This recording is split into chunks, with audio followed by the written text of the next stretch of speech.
Hello मित्रों, आगे के वीडियो में हमने 4 पद्य तक अध्ययन किया।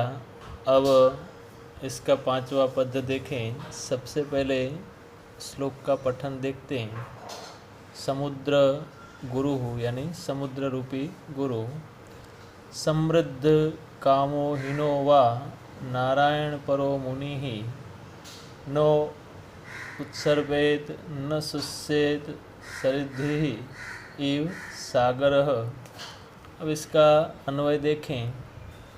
नारायण परः मुनिः समृद्ध कामः हीनः वा सरिद्भिः सागर इव न उत्सर्पेत न शुष्येत।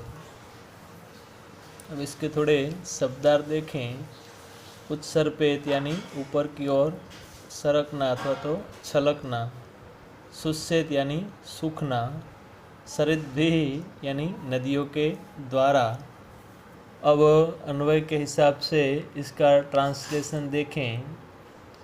नारायण परः मुनि समृद्ध कामः हीनः वा सरिद्भिः सागर एव न उत्सर्पेत न शुष्येत। जैसे समुद्र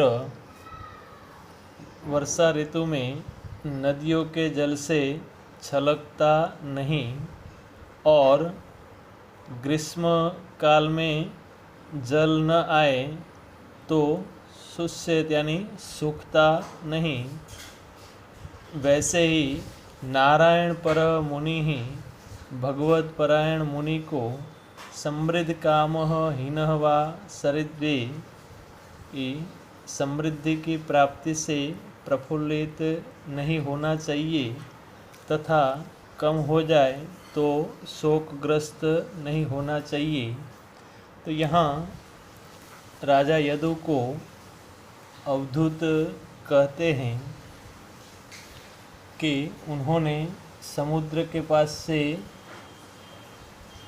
गंभीरता रूपी जो समत्व का गुण है वो ऐसे प्राप्त किया हुआ है कि यहाँ अवधूत कहते हैं कि भगवत परायण तथा समृद्धि की कामना करने वाले व्यक्ति को लौकिक भौतिक सुख समृद्धि या साधना के मार्ग में प्राप्त सिद्धि से नहीं प्रसन्न या उद्धत होना चाहिए तथा समृद्धि के कम या नाश होने पर शोक भी नहीं करना चाहिए।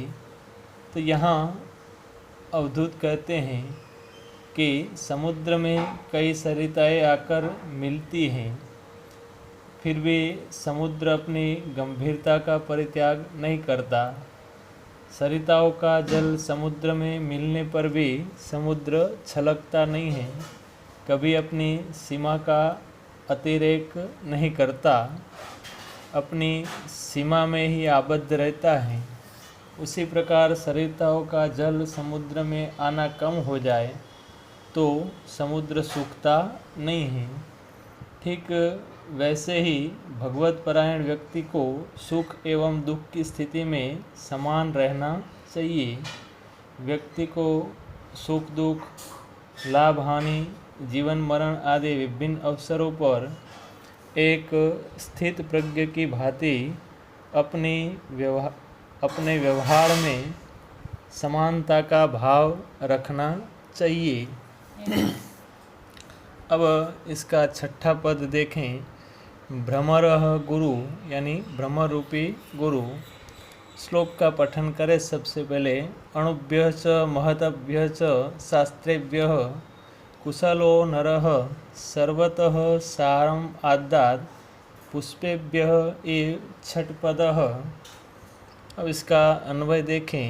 शास्त्रेभ्यः कुशलः नरः अणुभ्यः च महतभ्यः च सर्वतः छठपदः एव पुष्पेभ्यः सारम आदात्। अणुभ्य यानी सूक्ष्म वस्तु में से, महत यानी महाकाय अथवा तो बड़े में से, छठ पद यानी भौरे अथवा तो भ्रमर, अब इसका अनुवाद देखें कि छठपद एव पुष्पेभ्य सारम आद्यात्, जिस प्रकार भ्रमर पुष्पों से सार तत्व ग्रहण करता है, उस प्रकार शास्त्रेभ्य कुशल नरः अणुभ्य महतभ्य च, कुशल व्यक्ति को छोटे बड़े सभी शास्त्रों से सार तत्व का ग्रहण करना चाहिए। तो यहाँ अवधूत जो हैं भ्रमर के पास से उन्होंने कैसा गुण ग्रहण किया उसकी बात यहाँ करते हैं, और वो कहते हैं कि बुद्धिमान व्यक्ति को इस संसार में सभी ओर से सार तत्व का ग्रहण करना चाहिए।